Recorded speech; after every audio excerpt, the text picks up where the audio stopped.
నమస్తే అండి. నా పేరు ఆత్మానంద. మాది చింతలగ్రహారం. నేను డాక్టర్ జీకే ద్వారా ధ్యానం నేర్చుకున్నానండి.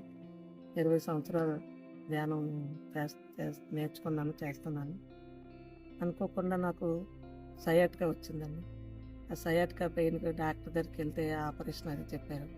కానీ జీకే గారు ధ్యానం ద్వారా ఖచ్చితంగా తగ్గుతుంది అనగానే నేను ధ్యానం చేయడం స్టార్ట్ చేశాను.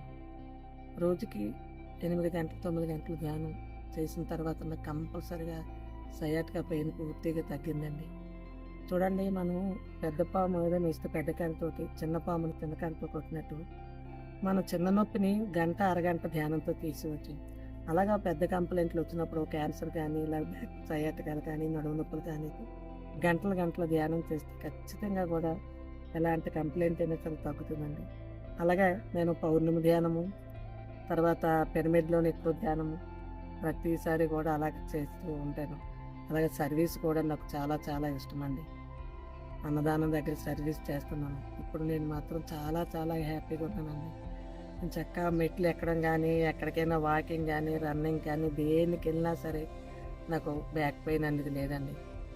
నిజంగా ఆపరేషన్ చేస్తే మనకి ఎంత మనం జాగ్రత్తలు తీసుకోవాలి. కానీ ధ్యానం ద్వారా ఏ జాగ్రత్తలు కూడా తీసుకోకుండా, కాకపోతే 4 గంటలు, 5 గంటలు సాధన మాత్రం కంటిన్యూగా మనం కూర్చొని, ఖచ్చితంగా కూర్చోలేకపోతే పడుకొని చేస్తే అంటే మాత్రం ఎలాంటి కంప్లైంట్ అయినా సరే తగ్గుతుందండి.